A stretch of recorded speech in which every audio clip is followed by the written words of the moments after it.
que si yo voy a hablar sin micrófono, que nada, que le voy a dar las gracias a Andrés por estar aquí con nosotros de nuevo, por este libro tan precioso que has escrito en honor a Ya nos dirás.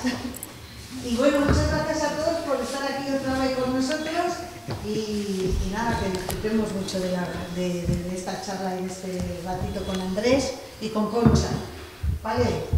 Y nada, yo ya me despido. Muchas gracias, María José. Gracias, María José.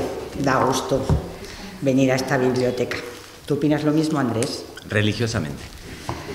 Bueno, pues buenas tardes. Gracias por compartir esta tarde con todos nosotros y nosotras y a la biblioteca, una vez más, por permitirnos estar aquí. También gracias a Andrés, claro, por estar aquí y hacernos un hueco en su apretada agenda, porque es una pasada lo que este hombre viaja para arriba y para abajo. ¿Qué os voy a decir de Andrés Newman que no sepamos ya? Que es un gran escritor de casi todos los registros literarios, también lo sabemos. Que ha ganado muchos premios y que es un escritor muy reconocido y valorado en el mundo mundial, pues también lo sabemos. Andrés tiene una casa con 3 orillas: Argentina, Granada, Palencia. Te queremos ya como a un hermano. Bienvenido a tu casa, Andrés. Wow. En su libro Casa Fugaz, un poemario maravilloso que os recomiendo, dice en la página 32, orilla ambidiestra. Lo voy a leer. Sí, claro. No debería, pero bueno, Sí, soy claro. así. Agradezco el desgarro porque abre las orillas, me desdobla para poder ser uno, porque renuncia a hundirse pero ama los pozos y nos tiende sus manos como 2 hemisferios. Con el pulso ambidiestro navego celebrando los puntos cardinales que mudaron mi origen y sucede el naufragio porque debe y la vida es el barco y yo soy el ahogado y el mismo que me salva. Qué bonito, ¿verdad? Os voy a leer su biografía, aunque no lo sabemos, ya os lo he dicho, pero nació en Argentina, pasó su infancia allí, en Buenos Aires. Hijo de músicos argentinos exiliados, se trasladó con su familia a Granada, no le ha ido mal en esa ciudad, me consta, en cuya universidad trabajó como profesor de literatura latinoamericana. Fue finalista del Premio Herralde con su primera novela, Bariloche, que también os recomiendo, yo os recomiendo todas, a la que le siguieron La vida en las ventanas, Una vez Argentina, El viajero del siglo, Premio Alfaguara y Premio de la Crítica, Hablar solos y Fractura. Desde que le llamamos para El viajero del siglo, pues ya ha venido siempre y espero que siga por muchos años. Hasta que me echéis. Hasta que te echemos.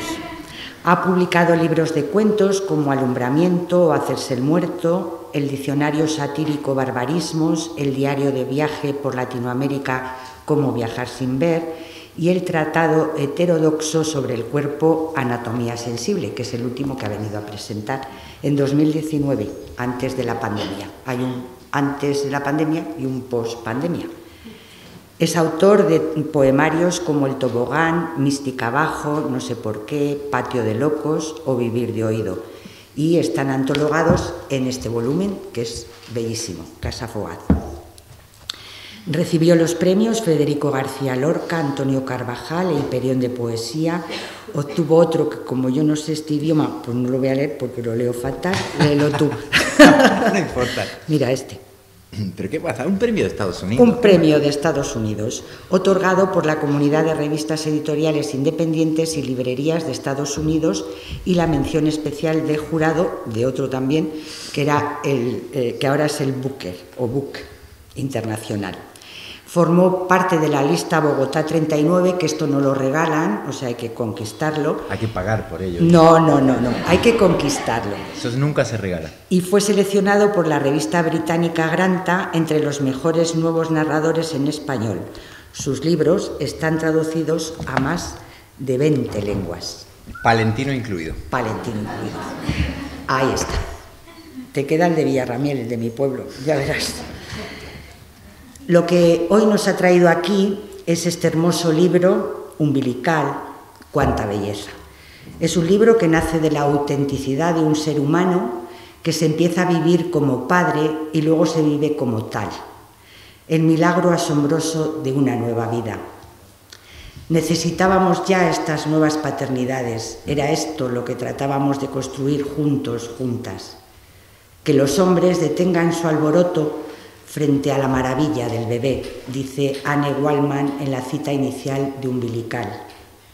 Andrés, muchacho que escribe poesía, niño anciano, hombre empeñado en desombrarse, poeta a punto de mujerear. Eso dice Erika Martínez, que le conoce bien. Es valiente este libro, es íntimo e intenso. En cada reflexión, un hallazgo. Una aventura de lenguaje guiada por la inteligencia y el puro placer de la palabra, dice Mariana Enríquez, otra gran escritora también argentina, que también le recomendamos, ¿no? Mucho, sí, sin duda. Sin duda. Yo la verdad es que le pediría a Andrés que nos leyera el libro entero, que empezara y cuando acabe nos vamos. No sé si será posible, pero me encantaría, de verdad. Dice Andrés en la página 16, ojalá seas una mujer, un hombre, ambas, ninguno. Ojalá no te importe el garabato genital, su proyecto semántico, y lo reescribas junto con el tiempo y sientas su cosquilla y la celebres. Por cierto, me hubiera gustado venir vestida de amarillo, porque es mi color preferido, pero no tengo nada amarillo, me lo voy a comprar. Ahora, he hecho marcas que me hubiera gustado muchísimo marcar todo. Marcas amarillas. Amarillo, por cada juego. Y dice, tenía tanto miedo de que vinieras, hijo, a reencontrarme, espero que me enseñes a llorar lo no llorado. No sé lo que es sentirse más allá del relato. Como buen personaje, fabrica realidad mientras ocupas tiempo. ¿Qué hora será en tu mundo? En el mío era tarde, pero el alba se acerca dando pequeños pasos. Transmito melodías sin saber si te llegan, si me capta tu central uterina. Quizá cantes también y no te oigamos. Una nota en el agua, un pez de pentagrama. Preñada de preguntas, la conciencia amanece. ¿Escuchas la canción del presente futuro? ¿Cómo suena la lengua, su belleza arbitraria desde ahí? ¿Hay algo umbilical en las cuerdas vocales que pronuncian tu nombre? ¿Hace de diapasón esa placenta? ¿Se te afinan los genes si resuenan? ¿Reconocer las voces es amar? Yo creo que sí. Dice, y es lo último que os leo, aunque me gustaría que lo leyera él. La piel del vientre amado es un cristal que tiembla entre mis dedos y los tuyos. Dejo un mensaje efímero antes de que imagines la escritura. Lee, dime. Acercas una mano, cercano e improbable, como un forastero. Qué extraño este saludo, encantado, hijo mío, de empezar a la vez a ser lo que seremos. Si yo tengo un padre que me escribe esto, Dios santo bendito. Vamos, de verdad, ¿eh? Y luego, por cierto, no te he dado las gracias por ese programa bellísimo que has hecho este verano, Letra y Música. En la Radio Clásica. En Radio Clásica. Bueno, os invito a que lo veáis o lo oigáis porque el podcast está colgado. Sí. Es bellísimo, de verdad, qué bonito. Así como no te voy a querer, la gente dice, es que le quieres mucho, pero si es él el que tiene la culpa. Y entonces, bueno, pues digo, hermano, con estas paternidades el futuro que habíamos soñado es posible y va a ser mejor para todos y todas. Ahora, te queda mucho camino por delante, ¿eh? Acabas de empezar. Ya, estoy en pañales. Estás en pañales. Muchas gracias.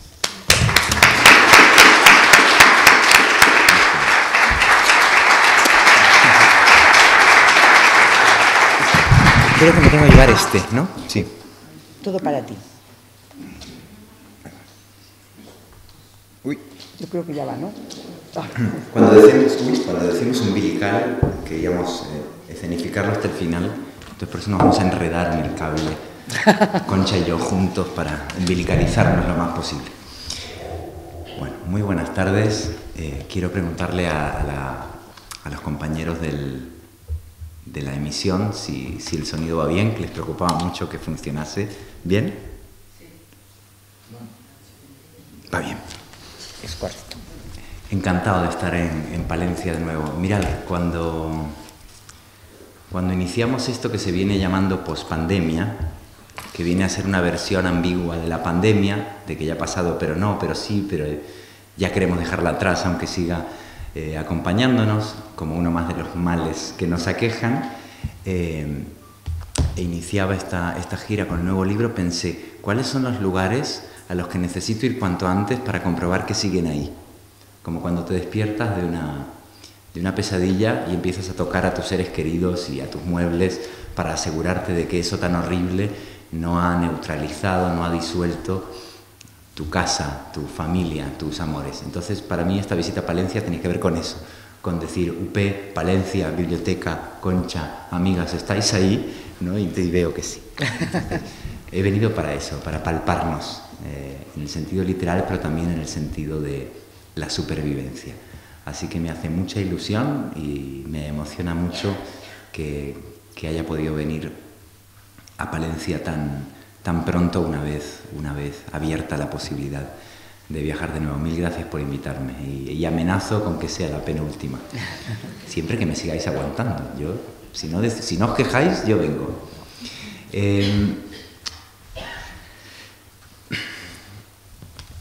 Yo soy un padre más bien tardío, aunque para mi generación no lo es tanto. O sea, mi generación está empezando a acostumbrarse a ser madres y padres tardíos. Y eso te da una sensación como de reloj de arena. Hace que nos vinculemos, como creo que en el fondo deberíamos vincularnos todo el tiempo, que es desde la mortalidad bien entendida. Morirse es una muy mala noticia, pero la conciencia mortal es una bendición. No existiría arte, no existirían sueños, no existiría el deseo, ni sin duda no existiría el amor tampoco si no existiera la conciencia mortal. Y quizá por eso, desde que supe que en casa seríamos madre y padre, y vi una ecografía que en el libro se la llama Pintura Rupestre del Futuro, y es así, una pintura rupestre del futuro no solo en lo visual, digamos, el parecido visual con ese arte ancestral, sino porque creo que una vida nueva pone en juego dos fuerzas cronológicas opuestas o quizá complementarias. Por un lado te proyecta hacia el futuro,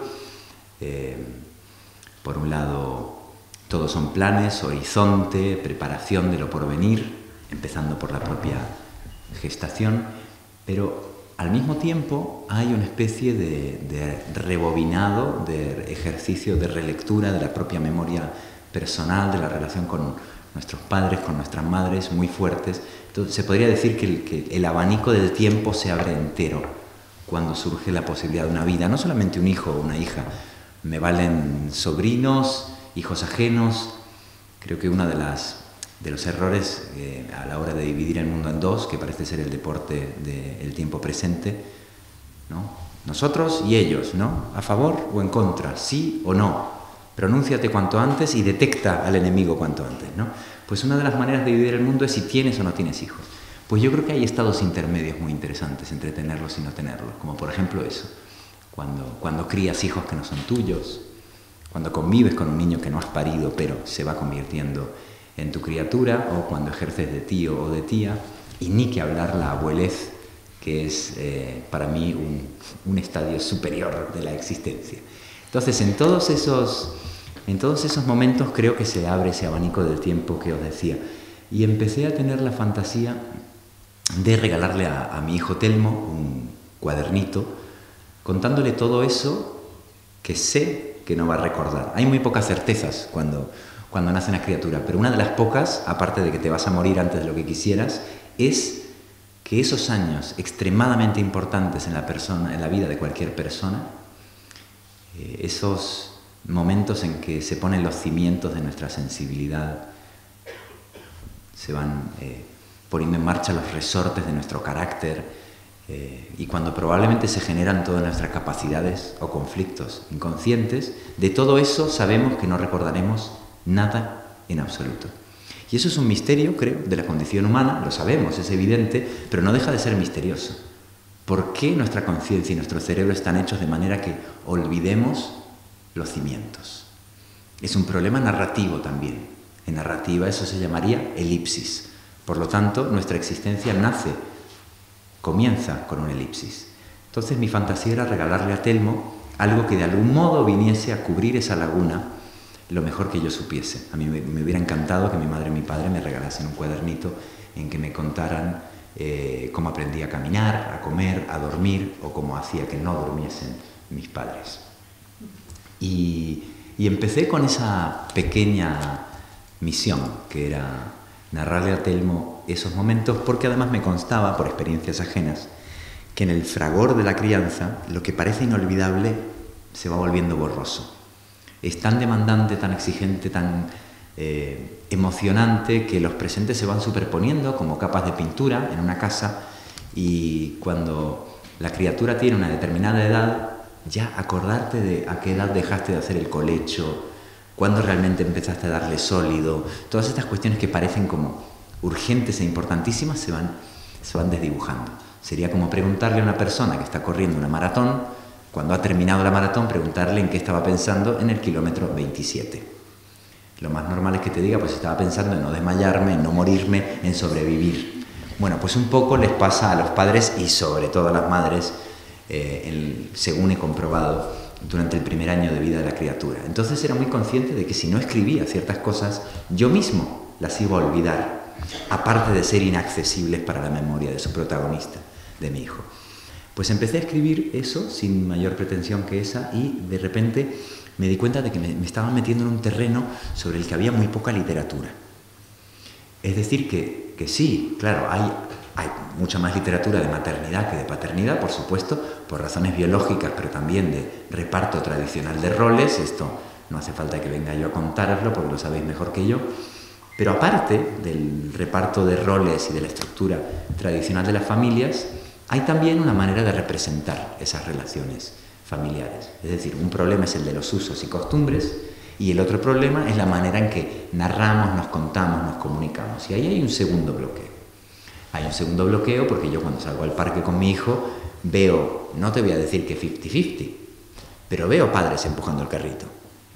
Conozco muchos amigos que van de aquí para allá con el pañuelo, con la mochila, llevando al bebé, que le dan de comer, que pasan noches sin dormir, muchos padres. Y hay poca literatura de eso. ¿Qué pasa? ¿Que no lo consideramos digno de literatura? ¿Es un secreto a voces? ¿Preferimos hablar de la moral kantiana? O sea, los hombres preferimos hablar de la moral kantiana, del imperativo categórico, discutir sobre Heidegger. ¿Qué pasa? ¿Que no es un tema que valga la pena o qué? Y a mí me parece que es casi lo más urgente y lo más importante de lo que podemos hablar en este momento. Porque existe literatura de paternidades, pero está terriblemente limitada al padre terrible, al padre kafkiano, al padre con el que tendremos que ajustar cuentas tarde o temprano en la vida o en la literatura, ese padre al que reclamarle el daño causado. Esos padres se han escrito y esos padres existen. Y está también el padre, no sé qué es peor, el padre ausente, el padre fantasma, el padre que nos ha causado un daño por omisión, por todo lo que no hizo, por lo que nos hubiera gustado que hiciera, o no pudo o no supo hacer. Y está quizás un tercer tipo de padre, pienso en arquetipos como literarios, ¿no? De padres que sí salen en las películas que vemos o en los libros que leemos. Está el padre, este es un tercer padre que me gusta más, me conmueve, pero no es suficiente, que es el padre vulnerable al final de su vida, con el que nos reencontramos para despedirlo, para reconciliarnos, ¿no? Ese padre, digamos, que ha sido uno de los dos padres anteriores que acabo de mencionar y que se convierte en el padre vulnerable con el que te das un abrazo final. Ese padre me conmueve, pero sigue dejando un territorio inmenso de dudas, de preguntas, de vacíos acerca de las paternidades que se relacionan desde el cuidado, desde la ternura, desde la vulnerabilidad. De esos padres hay pocos escritos. Y muchos menos hay padres literarios que traten con bebés. ¿Parecería? No. Yo os cuento, por ejemplo, el día que me puse a cortarle las uñas a mi hijo. Y llamar las uñas es demasiado, ¿no? Porque son como un vapor, ¿no? Esos dedos microscópicos, cuando parece que es que si miras las uñas fijamente se van a caer, ¿no? Se van a deshilachar. Y nada, y Erika y yo nos pusimos a debatir quién lo hacía primero y digo, venga, lo hago yo, ¿no? Erika le daba como cosa y digo, bueno, bastante tienes, déjamelo a mí. Entonces empiezo a cortarle las uñas y como puedo, intenté con lima, no lo recomiendo. Esas limas para bebés son el invento más idiota del mundo. Pero si nada más presionar se doblan esas uñas, no se puede limar las uñas de un bebé. ¿Por qué me vendéis limas farmacéuticos de bebé? Me he comprado 3 y no sirven. Bueno, pues hecho este paréntesis como protesta de consumidor, de reivindicación de cliente de farmacias, estaba cortándole las uñas así como con mucho cuidado y de pronto caí en la cuenta de que no había leído una sola página de un solo libro y no recordaba una sola escena de una sola película en la cual un hombre, un padre hiciera algo tan pedestre, tan elemental, tan normal como cortarle las uñas a su hijo. Seguro que hay alguno y que si lo googleamos encontraremos, pero la cuestión no es que no haya ninguno, el asunto es que yo no recordaba ninguno. Y me pregunté, ¿por qué? La respuesta puede ser, de nuevo, los usos y costumbres, pero yo estoy seguro de que en el momento en que yo me estaba haciendo esta pregunta, había miles de padres en toda España cortándole las uñas a sus hijos. Y sin embargo, esos miles de padres no tienen un imaginario al que remitirse, un repertorio de películas o de libros en los cuales reconocerse, autocriticarse, debatir. Entonces ya el proyecto del libro fue virando a una función menos íntima, que era la más importante, la principal, que era la de conversar en el futuro con mi hijo, o en el caso de que yo no estuviese en el futuro, pero sí mi cuaderno, y abordarlo como un libro, eso, como decía muy bien Concha al principio, de nuevas u otras paternidades. Podremos pensar que esas paternidades siempre han existido de manera al menos marginal, pero aquí hay una cuestión del orden de cómo expresarlas o compartirlas. El otro día estaba hablando con un amigo de la radio en Sevilla, que está a punto de jubilarse, y me contó con mucha emoción, recordando, claro, ya su hija tiene como 30 años, y me dijo, yo me acuerdo de cuando salía corriendo del trabajo para bañar a mi hija. Y todos los días miraba la hora y mi hora de salir del trabajo, pasara lo que pasase, era llegar para bañar a mi hija. Y a mí me pareció una cosa bonita y sin embargo le pregunté, ¿y tú lo comentabas con tus compañeros de trabajo? ¿Hablabais de bañar a vuestras hijas? Me decía, hombre, hablarlo no mucho, pero lo hacías. Sí, lo hacía. Y no lo hablabais. Entonces, hay una cuestión que se trata de si los hombres no nos han enseñado hasta ahora a colectivizar ciertas conversaciones o a compartir ciertas experiencias que por razones casi de supervivencia, de autodefensa, habitualmente las mujeres han aprendido, no han tenido más remedio que aprender a hacer. No me refiero solo a hacerlas, me refiero a crear una red de comunicación al respecto, porque es una red de ayuda, de apoyo, de cuidados, en definitiva, de intercambio de experiencias, etc. Entonces, todo esto me fue llevando a plantearlo el libro como un libro muy íntimo por un lado, pero sigilosa, disimuladamente social por el otro. Y había otra cuestión que ya era más específicamente literaria. Como veis está la parte íntima, amorosa, familiar.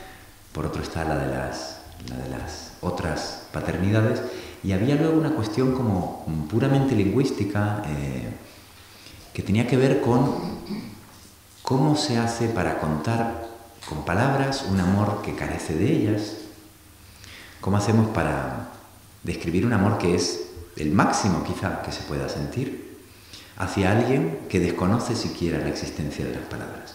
Esa pregunta, por lo inefable, por los límites de lo que se puede decir o sabemos decir, es una pregunta que ha hecho la poesía desde el origen de los tiempos. Así que en el fondo, ese límite con el que me topaba era un límite esencialmente poético, aparte de familiar, aparte de íntimo.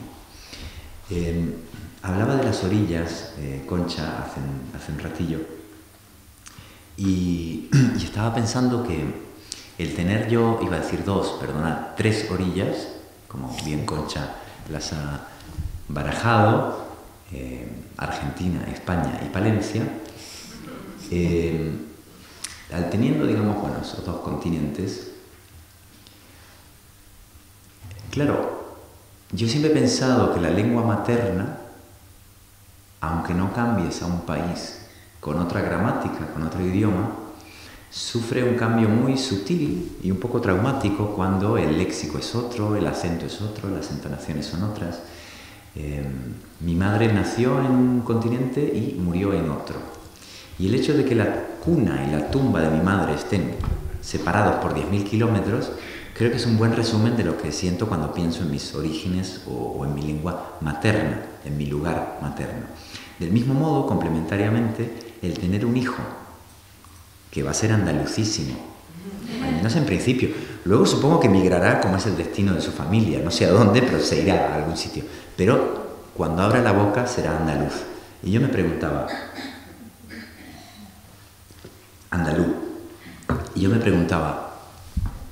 ¿esto me arraiga más que nunca a mi tierra de adopción, a Granada, o me devuelve a la extranjería inaugural? Me vincula más a este lugar que será más mío que nunca porque es el lugar de la guardería de mi hijo, el lugar donde mi hijo ha dado sus primeros pasos, el lugar cuyos paisajes reconoce. Telmo está enamorado de las fuentes de nuestro barrio, está hipnotizado con ellas y claro, ya para mí esas fuentes forman parte de mi cuerpo, ¿no? Entonces, por un lado, nunca he tenido tanto vínculo no ya con Granada, con el pequeño conjunto de calles alrededor de mi casa. Pero por otro lado, Telmo notará que su padre no es de allí, Telmo notará un habla extraña y Telmo sabrá que su padre era y en el fondo sigue siendo extranjero. Entonces estas tensiones entre arraigo y desarraigo, igual que las tensiones con respecto al duelo o a la orfandad de la lengua materna, pero la orfandad también de la madre, se agudizan con la llegada de una vida nueva. Yo creía tener el duelo de mi madre más que gestionado después de tantísimos años, como que los muertos se van y luego regresan, ¿no? De otra manera. Entonces mi madre ya había regresado hacía años y de pronto el darme cuenta de que Telmo no tendrá abuela por mi lado me deja extrañamente rehuérfano, ¿no? Entonces estas cuestiones, digamos, me resultaban como cada vez más fascinantes y más susceptibles de escritura. Así que se fue convirtiendo en un libro como muy importante para mí por razones que no tenían nada que ver con lo editorial, claro. Y por eso resolvimos ponerle Telmo, por supuesto. Yo me crié en el barrio de San Telmo, el conocido barrio de Buenos Aires, que es hoy un barrio bastante turístico. Seguro que algunos de ustedes han estado, si han visitado Buenos Aires o son de allí, conocen bien el barrio de San Telmo. Así que mi hijo se llama Telmo por eso, para que tenga un puente hacia su otro sur, pero también porque el santo que tiene el nombre de Telmo es el protector de las gentes del mar y de la música, de navegantes y violinistas, y quizás algunos recordéis que mi madre era violinista, de manera que es un nombre que tiene en su historial, en su santoral, en su geografía, música y migración. Para colmo, el Palacio de Gobierno de Andalucía es el Palacio de San Telmo, como recordaréis. Y por si os interesa el dato, la fecha de San Telmo, el día del santo de San Telmo, es el día de la República. De manera que es un santo republicano, lo cual viene a ser extraordinario. Entonces digamos que ¿San Telmo era palentino? Bueno, esto es el colmo. ¿Pero qué me dices? No me lo puedo, como dicen en mi barrio, no me lo puedo de creer. No me lo puedo de creer. No me lo puedo de creer. Se lo voy a decir a la madre Erika y tampoco se lo va a poder de creer. El único santo que tenemos en Palencia. Te juro que no lo sabía. Qué fuerte. De Fromista, ¿te acuerdas? Sí, que estuvimos. Bueno, como veréis, Telmo tenía que llamarse Telmo. Por sus 3 orillas. Por sus 3 orillas. Y deciros nada más para terminar y pasar a la lectura y a la conversación con Concha y con todos ustedes, que creo que hay un tiempo precioso en la gestación de la paternidad, que esto es lo que propone el libro. Propone que haya una gestación obstétrica, por un lado, que es la que conocemos, y hay una gestación como más sigilosa, más abierta, más ambigua, que es la gestación de la paternidad, que es una hermosa oportunidad de empezar a vincularse de otra manera con la criatura antes de que nazca. El libro tiene 3 partes: la prenatal, que se llama el imaginado; la postnatal, que es el aparecido; y una tercera parte como fantástica, que es un monólogo mínimo, que es el monólogo del bebé, que asoma su cabeza a las páginas y habla con una voz inventada, con la voz propia de quien no tiene palabras. Entonces, en cuanto a la primera parte, digo, me parece que sería muy provechoso, muy fructífero el que pudieran educarnos a los padres y a los hombres en saber qué hacer con ese tiempo, ¿no? de espera, de llegada, porque quizás muchos de los conflictos iniciales de las paternidades tienen que ver con esa apariencia repentina con que te conviertes en padre, pero en realidad no es tan repentina si haces un seguimiento muy cercano del embarazo, como me consta que muchos amigos han hecho. Y una de las cuestiones que más me conmovió al respecto, por eso lo estoy mencionando, es que a partir de cierto estadio avanzado de la gestación, pues el feto no solamente puede oír, sino reconocer las voces, ¿no? Y esto a mí me dejó completamente impresionado, viniendo como vengo de una familia de músicos, una familia que se ha relacionado más con la música que con la palabra. Entonces, bueno, pues me dediqué de nuevo, como muchos otros padres, a cantarle una especie de playlist diaria a Telmo, que reaccionaba como buen público que era, ¿no? Revolucionando el vientre materno. Y estuve meses así, todos los días, puntualmente, las mismas canciones, no muchas, porque la idea era como acoplarse a ese esquema repetitivo de los bebés, y vaya que luego comprobé si es reiterativo. Y cuando se produjo el alumbramiento, que fue un parto duro, difícil, desagradable, como tantos otros, esto es otra cosa que me llama la atención. La mayoría de mis amigas han pasado por partos terribles y yo no lo sabía. ¿Por qué no lo sabía? Porque no me lo querían contar, porque yo no supe preguntarlo. Es una duda que tengo, pero no diría que todos, pero muchos partos de mis seres queridos cercanos han sido cruentos, y me parece una información que sospechosamente me faltaba, ¿no? Bueno, pues tuvimos uno de esos partos y hubo una cesárea de urgencia que, gracias al cielo, salió muy bien, por eso lo estoy contando, pero me tocó a mí hacer el primer piel con piel con Telmo, porque la madre estaba siendo reanimada todavía, ¿no?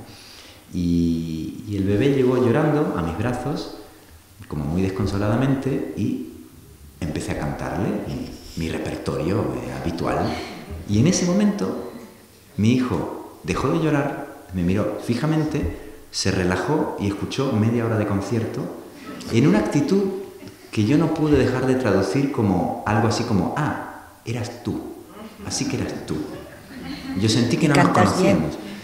Sí, canto aceptablemente, o sea, toco muy mal el violín, el piano y todo esto que he estudiado, o sea, soy muy mal instrumentista, pero me defiendo cantando, sobre todo si he bebido una copa o si, como es el caso de ese parto, llevaba 2 o 3 días sin dormir, digamos que es lo mismo que estar borracho, ¿no?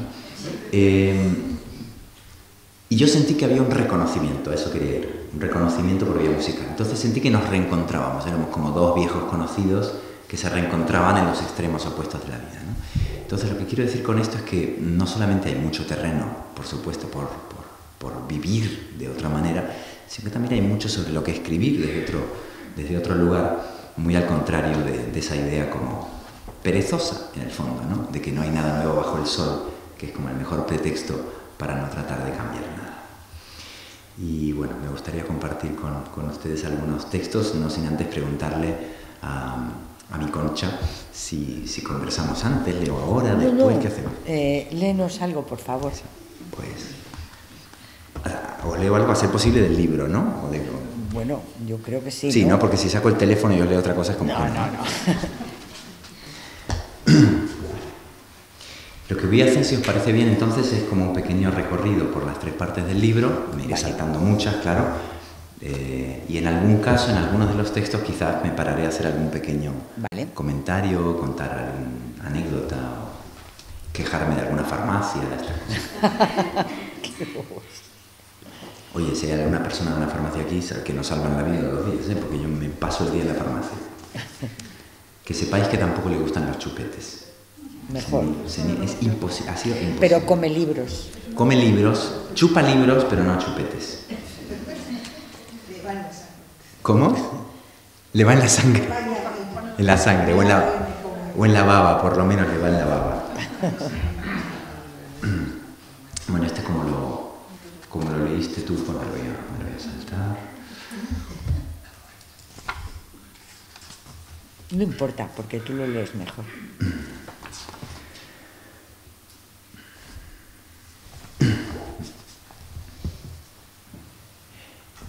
En los trazos rupestres de las ecografías vamos buscando signos del futuro. Me parece que eso es una mano. Se le enciende el cerebro. En el origen fueron los genes a la espera de su ritmo, su letra y de revoluciones que no sabremos leer. Al ocultar su sexo en la pantalla, improvisa un pudor que aún desconoce. Emborronando el centro, rehuye juguetón las etiquetas. ¿Quieren saberlo? No, sí. No lo sabemos. Ojalá seas una mujer, un hombre, ambas, ninguno. Ojalá no te importe el garabato genital, su proyecto semántico. Y lo reescribas junto con el tiempo y sientas su cosquilla y la celebres.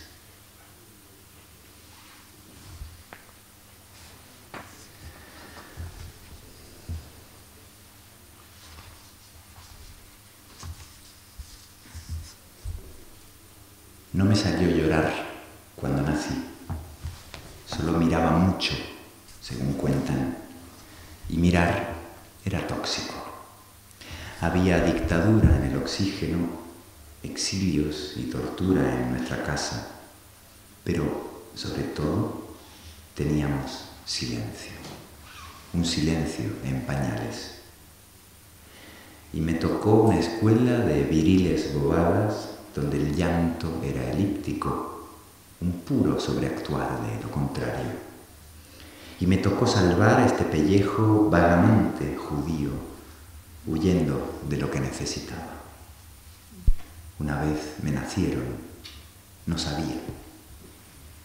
Tenía tanto miedo de que vinieras, hijo, a reencontrarme.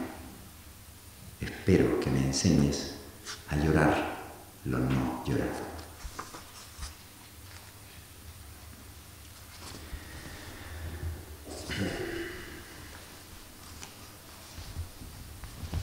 Quienes hayan tenido nacimientos propios o cercanos en pandemia, sabréis que los pandemials van a ser especiales. No sé si para bien o para mal, pero van a ser especiales. Y que todas las dificultades y obstáculos y conflictos de cualquier proceso de gestación y de crianza primera, todos esos conflictos que conocemos o que hemos visto, creo que se han agudizado en la pandemia, ¿no? Como las urgencias, las vulnerabilidades, la insuficiencia de las redes de cuidado, los temores, esa especie como de cápsula, o nunca mejor dicho, de placenta en la cual se da el apego, la invasión y la necesidad del mundo exterior. Y este es un texto que reflexiona un poquito sobre eso. Por supuesto, no es que te convoquemos en tiempos agradables. Hay pandemia y encierro y terremotos que cuestionan la base del relato. Esta, la de tu madre, es una tierra sísmica. Pasos. En tu cápsula, mientras me pregunto qué habrá. Minúsculos tornados, tormentas placentarias, vendavales de hierro y vitaminas. ¿Subirán las mareas de las aguas amnióticas? Llegas contracorriente, naces sobreviviendo.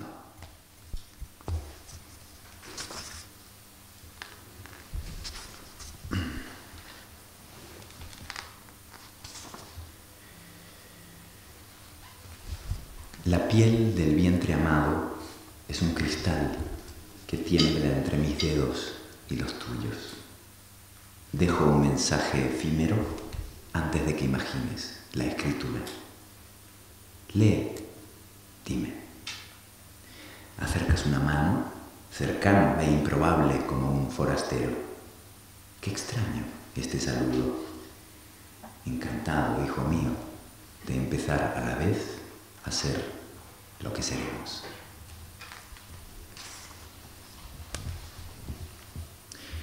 No son pocos tus lujos prenatales. Agitas el reposo de tu anfitriona, te duermes si trabaja. Tus manos han creado un lenguaje de signos para hablar en plena oscuridad. Te entran hipos, chin sin discurso. E incluso te permites bostezar. Ya la vida te aburre porque vives.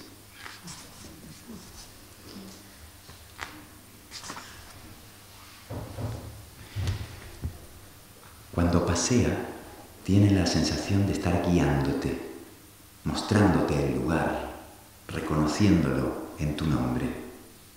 Ahora piensa en acorde, habla sola contigo.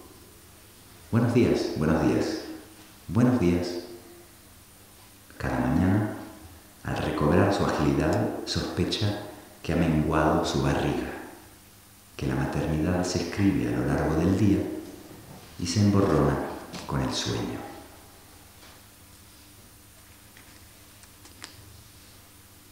Cuando ella estornuda, la matria se estremece y él vive en su epicentro.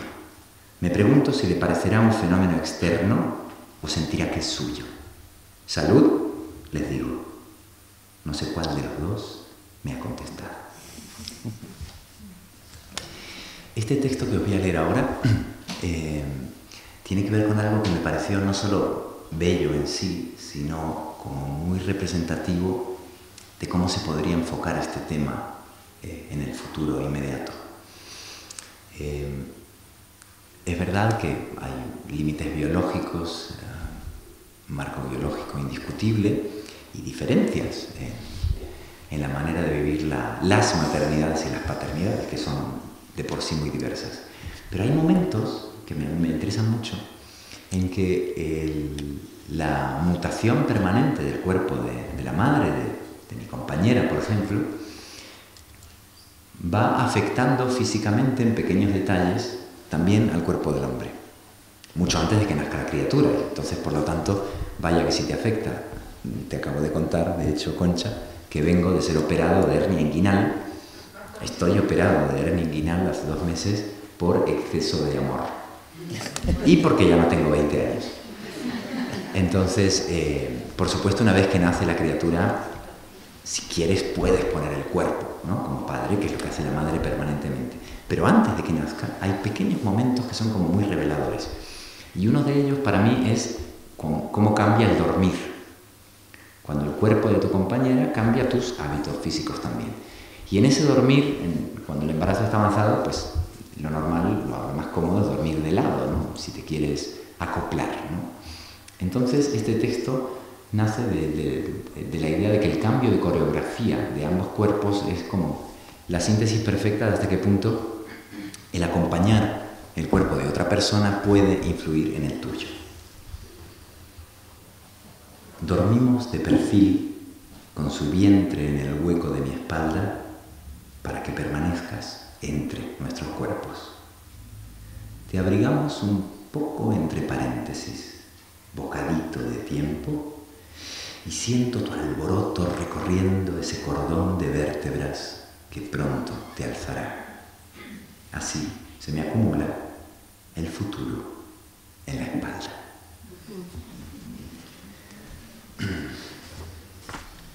Tu madre está dormida.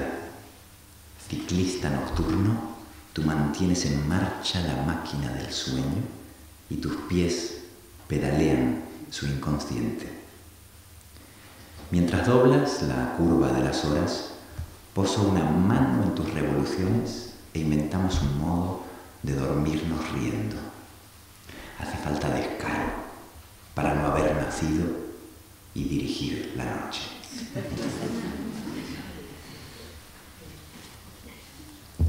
Son calcetines para cuando llegue, son para cuando llegue calcetines.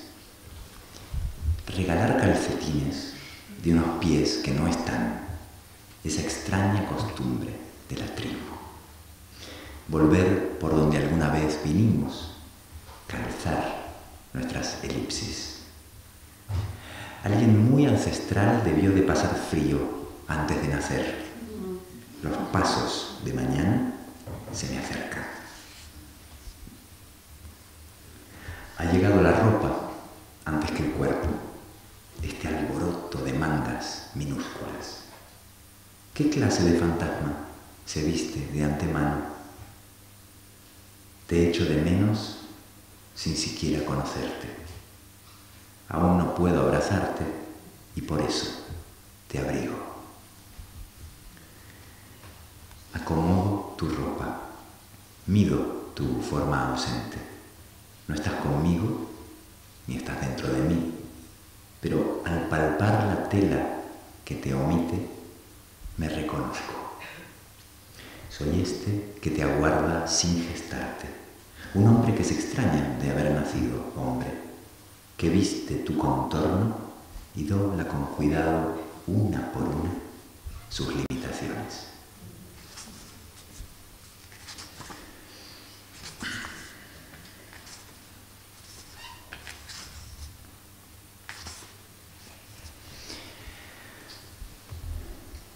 Como res con presuntas libertades, se encarnizan con ella en nombre de una causa que se parece mucho al poder de no dar explicaciones. Agarra ahí, empuja, fuerte, fuerte, ponle más. Dejo que le hagan mal por un bien que no veo. Colaboro con este ritual de indefensión, zarandeos y furia intravenosa. Apenas consentido, todo tiene la cualidad implícita del suero. No me sublevo y soy la humillación del cómplice, el cuerpo que se calla.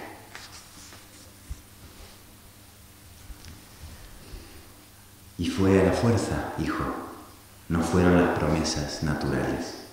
Te empujaron la ciencia, los terrores y algún manual patriarca, la civilización. Traías anudada la bufanda del tiempo, los residuos de la extraña ocurrencia de existir. Con un riñón y medio de esperanza, gritaste que el lenguaje es cosa de ir naciendo como puedas. Hasta aquí el aparecido, no, el imaginado. Y ahora viene la segunda parte, leeré menos textos.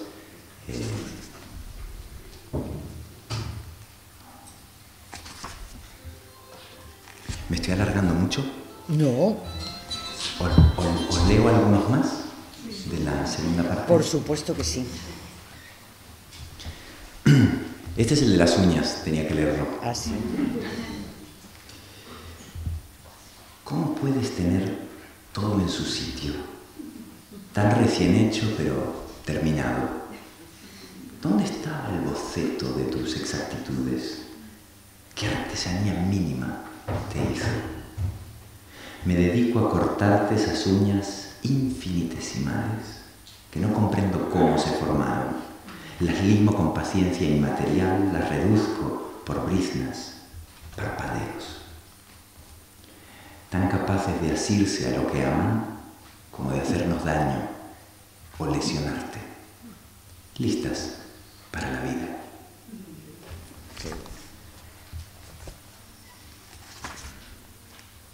Gorila del amor, te agarras de los pelos que cuelgan de mi pecho estéril, en el que todavía te empecinas como si del error brotasen los milagros. Los zarandeas fuerte, los arrancas igual que malas hierbas. En la jungla de afectos de la que eres el rey, quien no puede nutrirte, reforesta.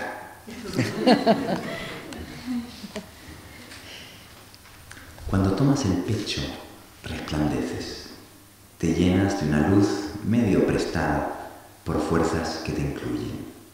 Tu piel se va puliendo bajo la oscuridad y, estrella láctea, te haces mancha en el cielo.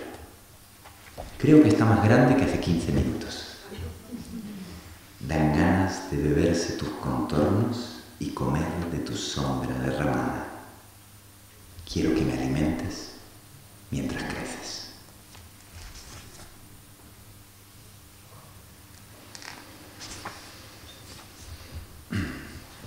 Tu papá mercader vende su espalda por céntimos de risa. Reclamo mi salario de reconocimiento a tus encías preverbales para dignificar un poco este cansancio absurdo. Mi fuerza de trabajo depende de tus medios de producción de gozo. Lamento confirmarte que el amor negocia.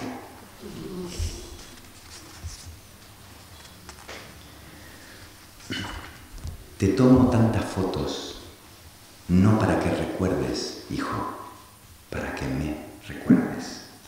Ese es el foco oculto, el reverso del álbum. Sonríe. No te muevas. Estos éramos.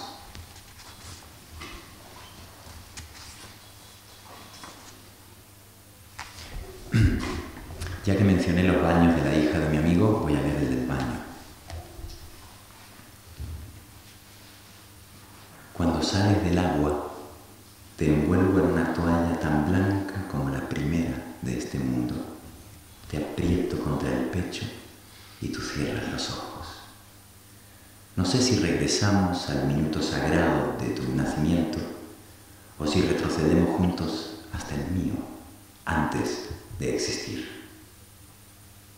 En ese exacto trance de comunión, deseo que el instante no transcurra, que tú no crezcas rápido, que yo nunca envejezca, que el final solo sea un recurso narrativo y ya no pueda conocer otro amor, otro que este.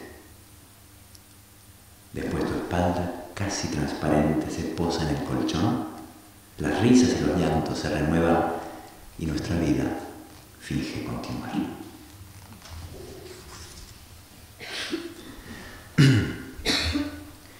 Esta manera desacomplejada de mear y cagar tiene su arte. Ha sido necesario que transcurra una generación tras otra de teóricos reprimiendo las ganas, romper el arco que mantiene tensa la línea entre el instinto y el prejuicio, darle la vuelta entera a la filosofía para que tú me colmes las dos manos con tu alegato del aquí, ahora.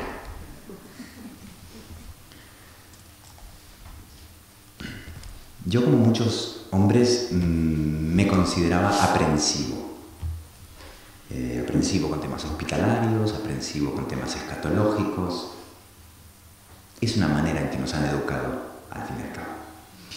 Y yo me consideraba aprensivo y consideraba también que la única vía posible entre la escatología y el amor era el sexo, que la única manera de ensuciarse placenteramente era el sexo, hasta que Telmo me sacó de mi error.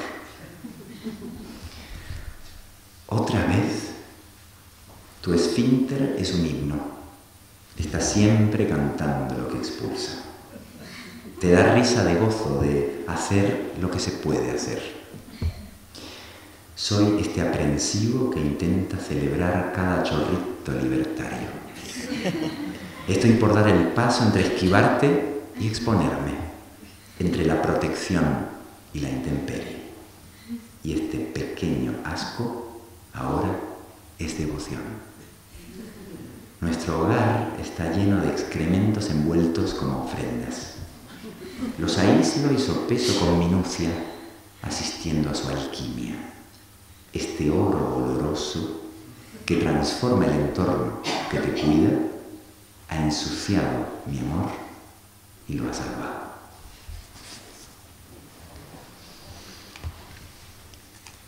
Ba, da, ta, ta, ta, te. Jugamos a cruzarnos sonidos que no tienen ningún sentido previo, solo vocales con hambre semántica.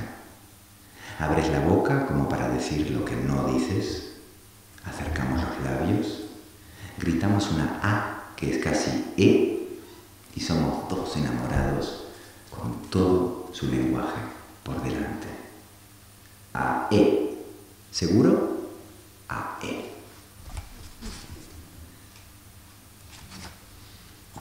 Bueno, vamos terminando poco a poco.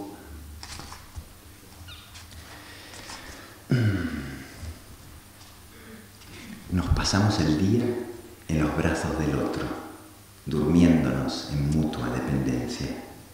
Tú finges que te cuido y nos hacemos cada vez más infancia. Dos tiempos que se acercan lentamente. Allá voy, hijo mío, aquí te espero.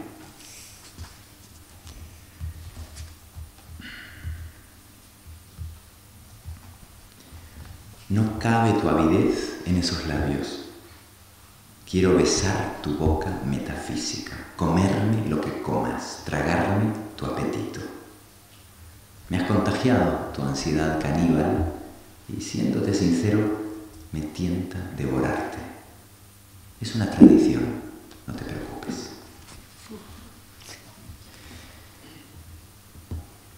Rodamos por el suelo jugando con las cosas que juegan con nosotros. Rodamos en la alfombra y en el tiempo. Gritamos sin las reglas que muy pronto actuarán de perímetro. Algo se perderá en esos avances. Los anhelo y me asustan. No quiero tener prisa. Me guía tu presente, pasajero hedonista de la tarde, mi pequeño anarquista sin teoría. El deseo es la ley del recomienzo. Rodamos los dos juntos y no recordarás este momento cuando nada sabías de tan sabio.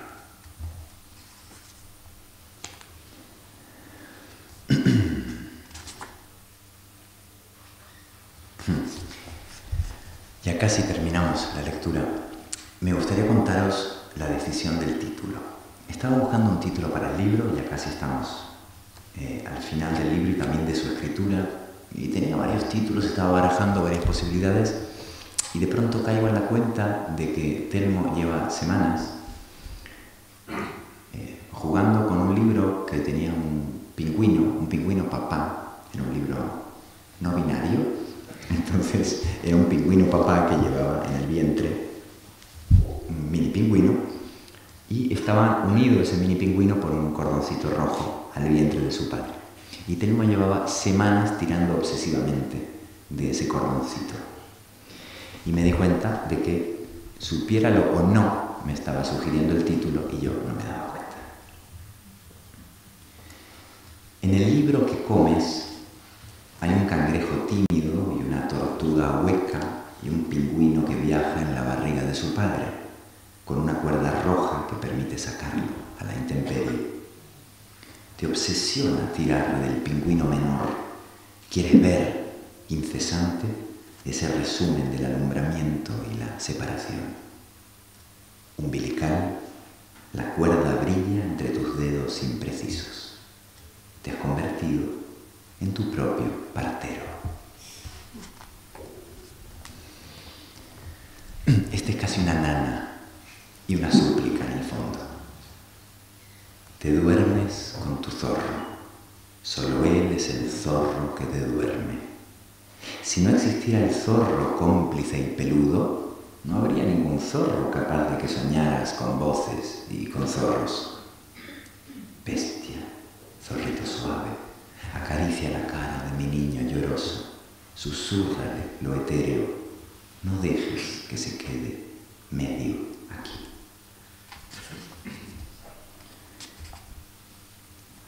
¡Ae!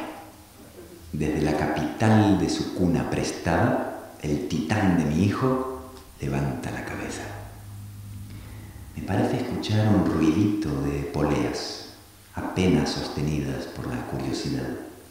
Boca abajo, temblando de esfuerzo y equilibrio, gotea el horizonte de su cuarto, que es más grande que el mundo. Deseas hacer antes de poder. Más que un proyecto, eres la exageración de un ser humano. Tu natación en seco y tu aleteo en tierra te pertenecen más que cualquier movimiento del mañana, cuando creas que dominas tus miembros. El camino que has hecho es pura épica. No te has movido ni un solo centímetro con tu entusiasmo intacto.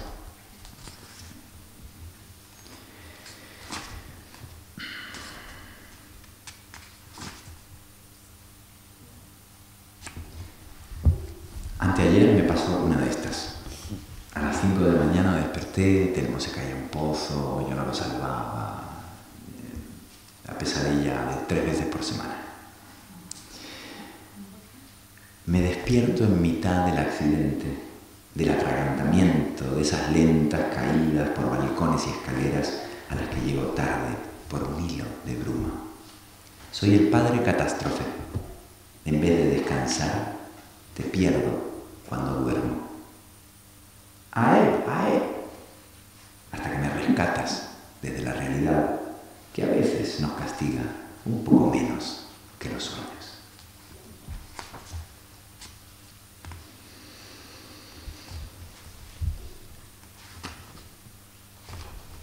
Una de mis fotos favoritas en la familia es el día en que Telmo descubrió los frutos rojos y se convirtió en una especie de antropófago aterrador, con la cara manchada, y le hicimos una foto en que realmente daba miedo. Sediento de la sangre del verano, se te llena el aliento de moras muy maduras. Me miras fijamente con los labios heridos por tu glotonería, las mejillas con huellas de tu crimen frutal. Sueltas un alarido de euforia y acidez. Roja tu risotada, rojo el día.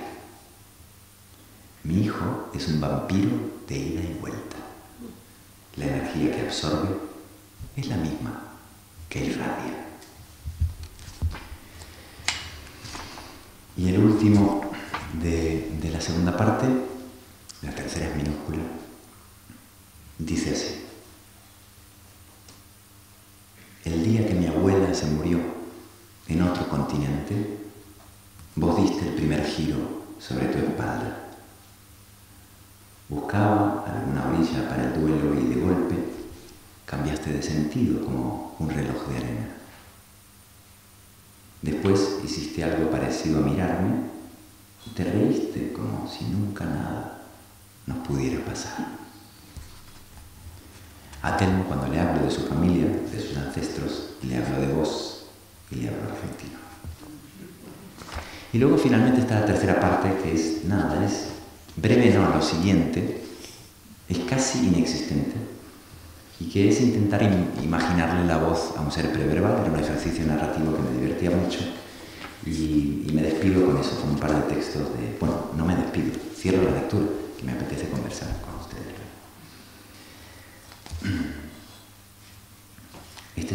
no sé, el bebé hablando. Por lo tanto, no sé cómo leerlo, pero vamos a intentarlo. Demasiado trabajo acercarme a las cosas. ¿Por qué no vienen ellas? ¿Para qué todo ahí tan no conmigo? Estiro un brazo y nunca es suficiente. La quietud de las cosas que deseo me hace llorar. Si escapan de mi boca, si caen de mis manos, entonces que no jueguen con mis ojos.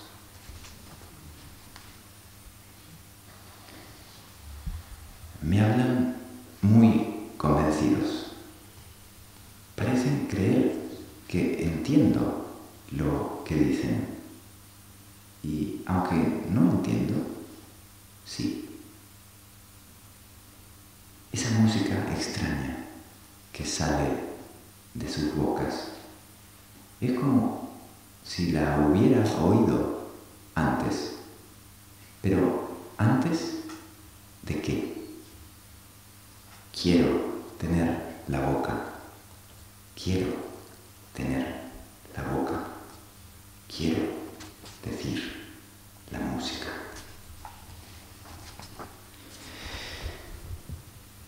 Y finalmente, cuando dejo los pies sobre Baba y me sostiene, pero tampoco tanto, y noto unas cosquillas adentro de las piernas, y entonces nos miramos, me pongo más contento que contento. Siempre dudo de ¿qué pie va primero? Los tobillos se doblan, me fallan las rodillas. No es cómodo, me gusta y siento como que algo va a pasar. Gracias.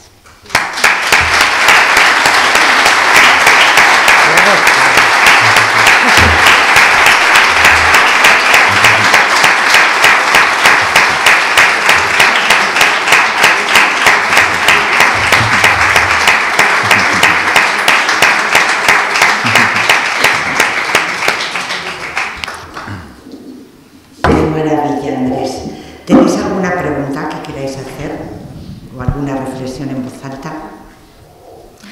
Eduardo. María José, ¿le acercamos un micrófono? Espera, voy yo a por él. ¿Vas tú? Hay un alambrico ahí, sí. Bueno, tienes una buena emisión. Es que hay gente que luego al final no oye. Ahora, si no, repito Vale. lo que dices y ya, repito lo que dices y a partir de la siguiente ya llegará el micrófono. Voy a decirte algo, Andrés. Sí. Lo escuchaste el otro día. En Madrid. En Madrid. Y es en primer lugar un profundo agradecimiento. Agradecimiento como hombre, como padre. Mi agradecimiento como hombre, como padre, como abuelo. Hemos vivido en una sociedad donde por demasiado tiempo el hombre de alguna forma vivía excluido de ese universo en el que has tratado de penetrar. Yo siento que has hecho un esfuerzo por mí, has hecho un esfuerzo por todos los hombres, has hecho un esfuerzo por mi pasado. Es algo que se agradece y no el mantenerse al margen del proceso de gestación es un dolor. Es un dolor y es un apartamiento del amor en la medida en que no sepas cómo vivirlo, cómo ayudarte con tu sensibilidad para entrar dentro del otro. Y el otro no es el no nacido, el otro también es el ser querido, aquella con quien has concebido. y con quien será el resto. Has puesto palabras en cosas que a mí me costaba encontrar las palabras cuando tuve la oportunidad de hacerlo. Pero dijiste algo más también. Hablaste del padre tardío. El padre tardío es casi un privilegio si lo comparas con el reloj biológico de la mujer. La mujer tiene menos tiempo para optar. Nosotros podemos optar a lo largo de mucho tiempo para mantenernos en el lugar en que querramos mantenernos. Todo ese libro, además, en determinado momento hablas del vagamente judío. En lo judío y en lo acontecido en el siglo pasado con el Holocausto, el silencio no de los que no están, sino el silencio de los que sobrevivieron y no pudieron contar, es el haber privado a un pueblo de la palabra. Cada vez que nace un hijo, existe la obligación de devolverle la palabra. La palabra no solo suya, la palabra del tronco, de la historia negada, y que yo encuentro que está también en algún lugar en tu libro y que por ello también te quiero agradecer. Y lo digo emocionado, con cariño y con admiración.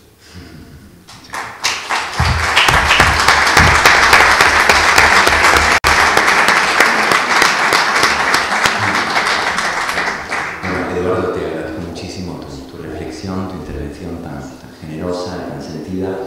Digo nada, un par de cositas más, porque lo has dicho todo, es decir, no necesito mucho comentario, pero por hacer una devolución, como se dice en Argentina. Bueno, si tú has sentido que estaba haciendo un esfuerzo colectivo por quienes somos, padres, hombres, etc., genial, ¿no? Nunca me atrevería a hablar en nombre de otros, pero si tú has sentido eso, entonces a mí me da mucho gusto y mucha emoción, ¿no? Creo que en todo caso es un trabajo colectivo, en realidad nadie debería hablar en nombre de nadie, sino que todos deberíamos hablar y generar una especie de coro, ¿no? Digo, esta es mi parte, mi voz. A mí me gusta pensar en el libro, en la realidad, como una matrioshka, como un juego de matrioshkas. Siempre estamos dentro de alguien, o dentro de algo, o dentro de un marco. Siempre vivimos dentro de una casa, de una familia, de un sistema de valores, de una religión, de un país, de una idea equivocada, de lo que sea.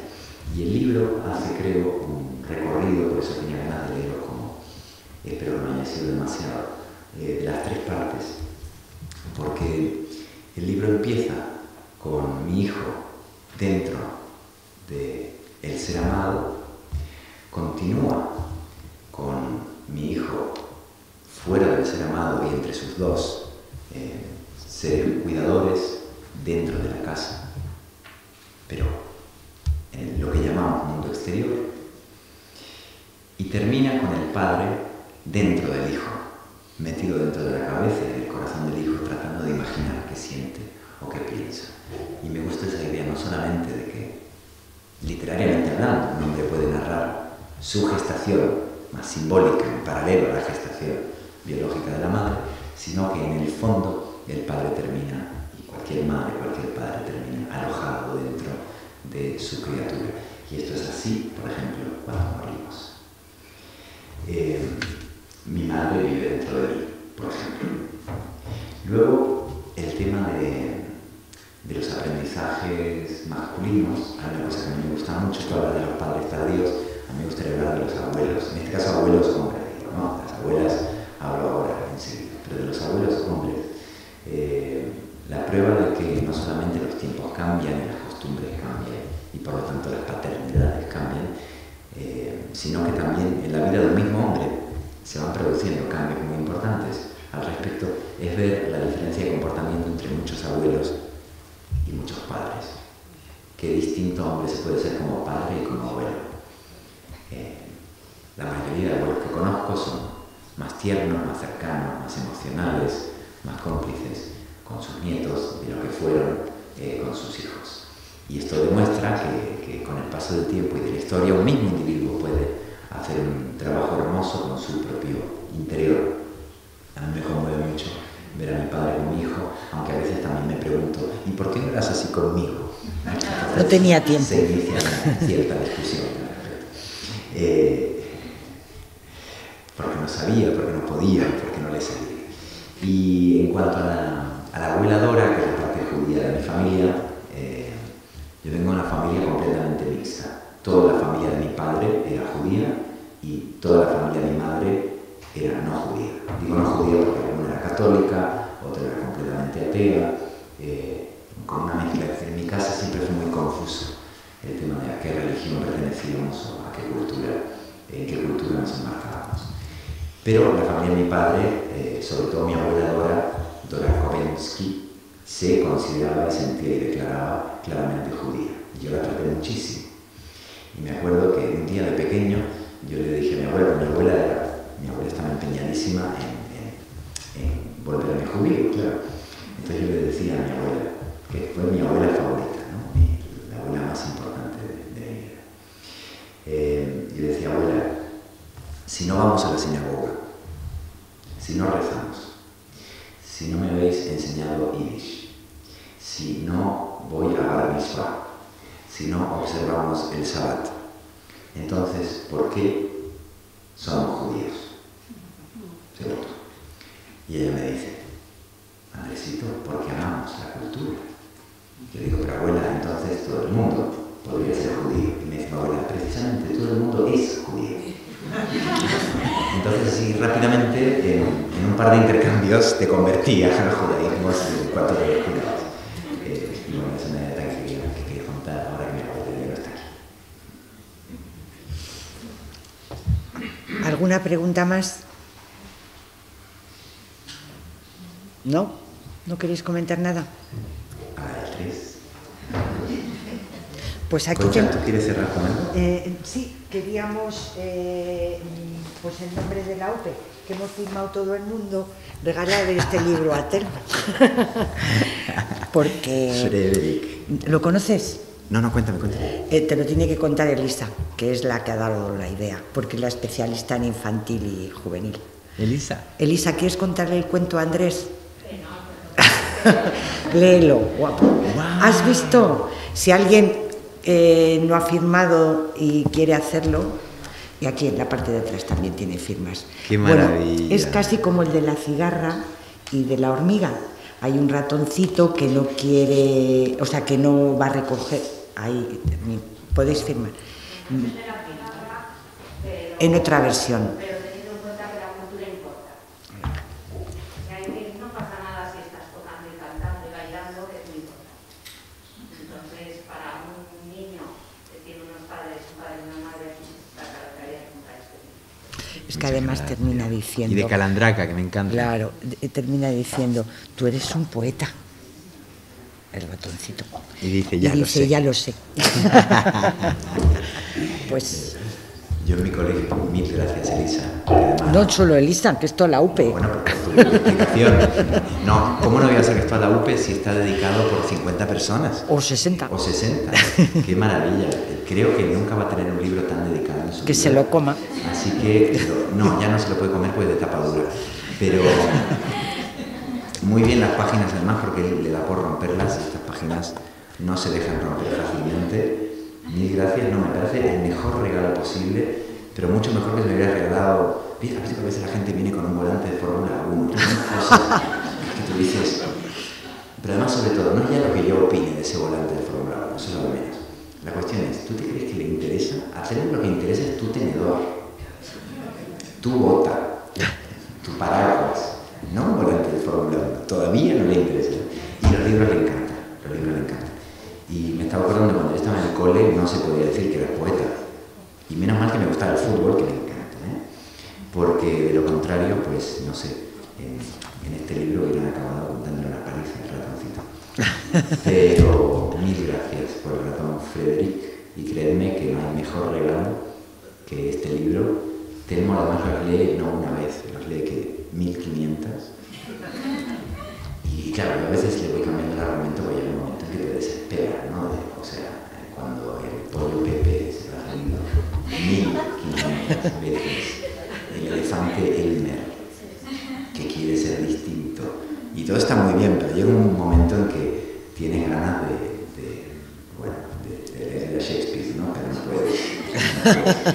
Y qué bien tener nuevas municiones. Me encanta. Muchas gracias. ¿Queréis decir alguna cosilla más? Porque esto es así, cuando uno se va a ir es cuando de pronto a veces pasa. O sea, no es que tengáis que decir nada, pero no quisiera que nadie se fuera a su casa diciendo, en realidad yo hubiera comentado, y si no en las firmas quizás alguien se acerque. Este también es un clásico, ¿eh? No lo he dicho en público, pero te quería comentar, esto pasa mucho en Palencia. Vale, deciros que lo habéis visto por ahí, que Javi del Burgo está vendiendo libros de Andrés, por si a alguien le apetece, y nada más, que va a firmar, o sea que genial, que me firme a mí la primera, ¿os parece? Y si alguien pasa por aquí que no haya firmado en el cuento y quiere hacerlo, puede hacerlo, ¿vale? Muchísimas gracias.